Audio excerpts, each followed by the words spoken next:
Sir எல்லாம் ready.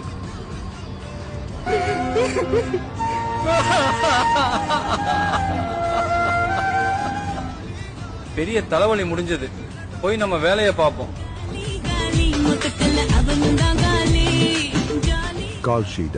முடிஞ்ச வரைக்கும் எல்லாருக்கும் சின்ன சின்னதா ஒரு நல்லது, சின்ன சின்னதா ஒரு ஹெல்ப், அது செஞ்சு இருந்து பாருங்க. லைஃப் ஒரு மாதிரி ஜாலியா இன்ட்ரெஸ்டிங்கா இருக்கும்.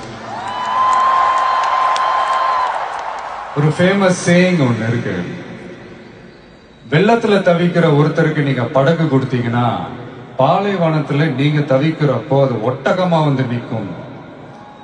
இப்ப யாராவது உங்களுக்கு ஏதாவது கெடுதல் செஞ்சுட்டாங்கன்னு வைங்களேன், அது நீங்க பழி வாங்கிட்டீங்கன்னு வைங்களேன், அந்த நாள் முழுக்க நீங்க சம மகிழ்ச்சியா இருப்பீங்க. எப்படி பார்த்தல, எப்படி பழி வாங்கினேன். ஆனா அதே மனுஷனை மன்னிச்சு விட்டு பாருங்க, வாழ்நாள் முழுக்க நிம்மதியா இருக்கு. பெரிய தலைவலி முடிஞ்சது. போய் நம்ம வேலையை பார்ப்போம்.